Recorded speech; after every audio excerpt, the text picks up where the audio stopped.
Bismillahirrahmanirrahim. Kila sifa njema anazistahiki Mwenyezi Mungu, muumba wa mbingu na ardhi, ambayo ametuwezesha uhai, ametupa nafasi ya kupumua bila kulipia chochote. Lakini tukiwa katika mwezi huu mtukufu wa Ramadhani, mwezi wa rehma, mwezi wa baraka, mwezi wa fadhila mbalimbali, tunazidi kuwasogezea yale ambayo yamekuwa yakifanywa na taasisi ya Taawan. Bado tumepiga kambi Ibosa katika Masjidi Taawan, ambapo tumeambiwa miongoni mwa faida ambazo zimepatikana kupitia msikiti uliojengwa na taasisi hii ya Taawan Islamic Foundation ni pamoja na kuendelea kuvuna waumini wa dini ya Kiislamu kutoka katika dini nyingine. Sasa wameamua kusilimu na kuwa Waislamu baada ya kuwa wametendewa wema ule na viongozi hawa.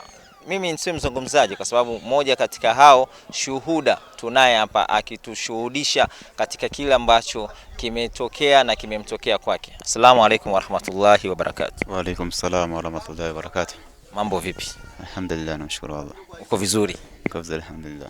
Mashaallah, naona umenawiri nuru, uso na ng'ara, ndevu, kanzu, mashallah, kanzu inaitwa marhaba, kanzu ya maskati.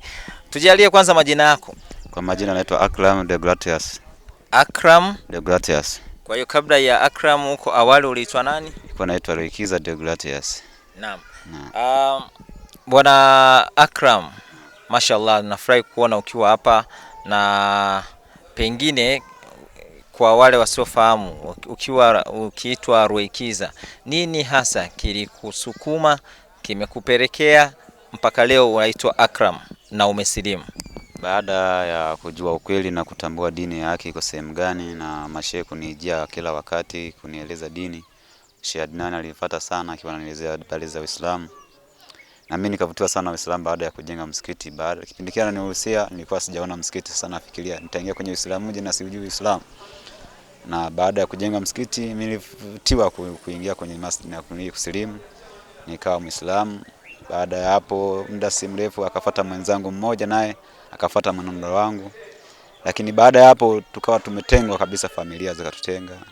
Wengine tulikuwa tumeshaoa, wanawake wakakimbia kwa ajili ya Uislamu. Kabla ya huko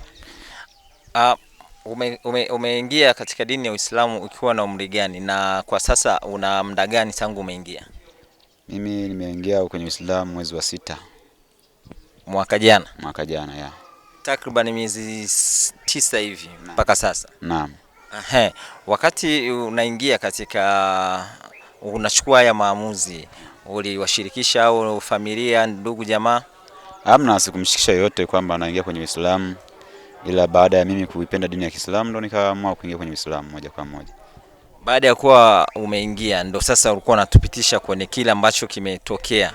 Ni moja wapo ya yale yaliyokukumba baada ya kuingia katika dini ya Uislamu ni yapi?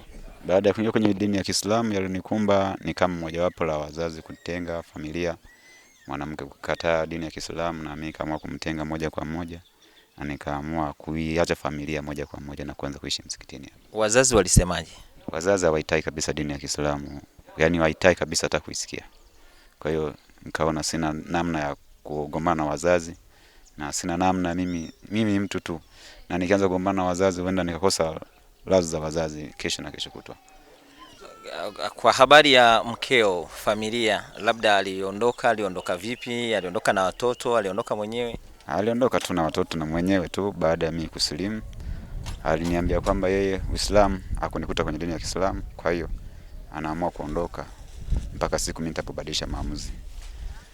Sasa unapitia yapi au nini kimekuwa faraja kwako baada ya kuwa ndugu wa damu kama wazazi na mkeo wamekutenga? Kipi ambacho wewe kwako kimekuwa faraja mpaka sasa unaishi maisha ya kawaida, tunaona unafurahi kuendelea kuwa katika dini? Kwa sababu moja wapo kadri anavyo nazidi kupata elimu hapa, na najijengea imani kwa moja kuona kwamba hata watu ningelikuwa nao isingekuwa chochote mbele ya Allah, ila Mwenyezi Mungu tu yeye ndio chochote kwangu, kwa sababu pale ni makazi ya kuishi na naweza nikaacha muda wote. Na pengine tunaelezwa kwamba kuna imani, tunaelezwa kwamba utaacha wazazi wako, tambatana na mkeo na vitu kama hivyo. Baada ya kuwa umeingia katika dini ya Kiislamu, hujafikiria labda kwamba unaweza ukafanya nusura kwa mtu mwingine huko au kaoa kabisa? Hiyo ratiba ipo na namshukuru Allah inakaribia, ila sijapata sasa pa kukaa zaidi, bado nipo masjidi, na nikipata sehemu ya kuishi basi hapo ndo naweza kufanya mambo ya nusura. Kwa hiyo kwa miezi 6 maisha yako yote ni hapa masjid? Yeah. Kwa nini, na masjidi unaishije, na pengine unakumbana na adha gani unapokuwepo hapa, au maisha ni ya kawaida, umefurahi kuishi katika nyumba ya Allah?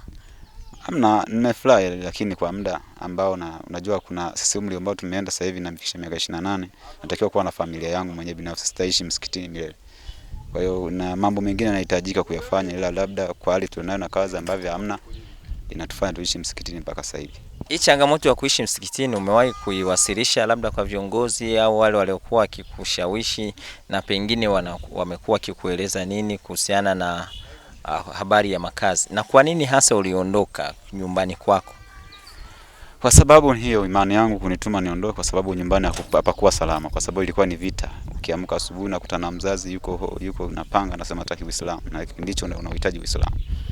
Kwa hiyo sikuwa na namna ya kuishi pale tena kwa ajili ya kugombana wazazi. Sawa. Umeingia Uislamu una takriban miezi 6. Kwa wale ambao wanafikiria labda dini ya Uislamu ina mambo magumu, ina nini ambacho unaweza kuwaeleza baada ya kuwa umeingia sasa, wewe umeshaingia ndani ya nyumba yenyewe ya Uislamu? Nini ambayo unayaona kwako ni mepesi, au ulidhani labda ni magumu lakini kwa sasa unayaona unakwenda nayo alhamdulillah?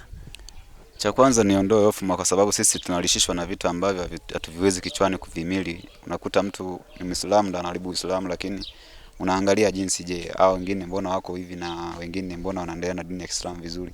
Kwa hiyo kinachotutuma sisi kuweka maelekezo ya mwalimu anayofundisha na dini inavyosema, kwa ndio tunaamini tunafuata ya maneno ya Allah, si atufuati maneno tena ya mwalimu sasa hivi.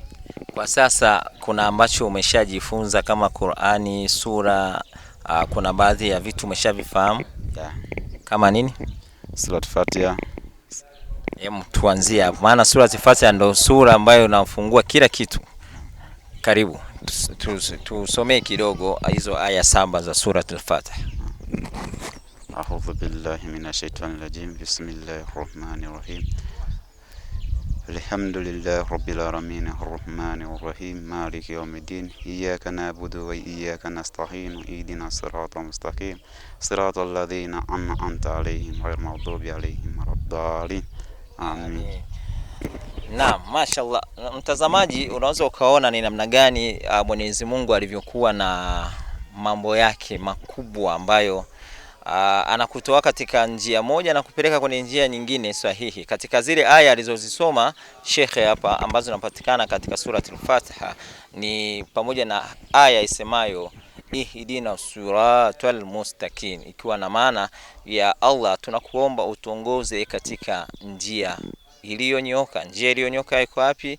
Njia iliyonyoka ndio hiyo dini Islamia, dini ya Kiislamu. Inawezekana wewe ni Muislamu wenzangu unatazama video hii, lakini pengine hata aya hujachukua juhudi zozote za kujifundisha au kujifunza aya na sura yoyote kutoka katika kitabu kitukufu cha Qur'an, kitabu ambacho kiliteremka katika mwezi huu wa Ramadhan. Sheikh, kama una ujumbe wowote wa mwisho kuambia Waislamu na wanaokutazama?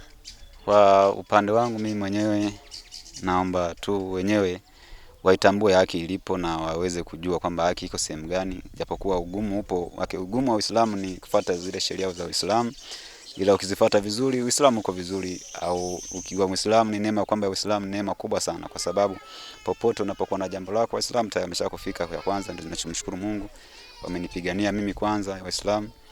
Na cha pili, ninachowashauri wengine ambao hawajaingia kwenye dini ya Kiislamu kwa sababu ya fikra za watu wengine, wanaenda wakawadanganya dini ya Kiislamu iko hivi na hivi. Hamna, sisi dini ya Kiislamu iko vizuri na tunaendelea kutamba nayo alhamdulillah. Dini ya Kiislamu iko vizuri na tunaendelea kutamba nayo. Nimependa hilo neno la mwisho, lakini mimi naomba tufanye jambo Sheikh Akram. Kwa Waislamu ambao wamewiwa, wamekuwa na uwezo, wana sadaka zao, umesema unapata madhila ya kuishi auishi nyumbani, japo nyumba unayoishi pia ni nyumba ambayo tukufu takatifu. Pengine kwa Muislamu ambaye angependa wakupatie chochote uweze kuwa na makazi yako, unaweza kutaja namba yako hapa tukaanza pengine harambee ya kupata makazi sasa ya Sheikh Akram. Mwisho wa siku huyu Sheikh Akram anaweza akapata mke huko. Kuna dada labda amekuona leo amevutiwa na kile ulichokifanya, taja hata mawasiliano. Sasa nisipende kujipeleka mimi mwenyewe peke yangu, kwa sababu kuna wenzangu hapo masjidi na wenyewe naishi nao Waislamu na wenyewe. Sasa nikisema mimi niende binafsi itakuwa ni ngumu sana nikiwaacha wenzangu masjidi. Mimi nataka uende tuanzie kwako. Labda kwangu namba yangu ya simu. Wao watafuata. Namba yangu ya simu ni 07 48 17 33 57, namba ya Voda. Nirudie. 07 48 17 33 57. Shukran, jazakallahu khair, na tunakutakia Ramadhani Karim. Allahumma amin. Naam, ndivyo tunavyoachana naye Sheikh Akram. Kama unavyoweza kuona, huyo anaelekea Masjidi Tawan Ibosa, mashaallah, akiwa amependeza na kanzu yake na baraga Sheikh, anakwenda kuendelea na mambo mengine yanayoendelea humo ndani.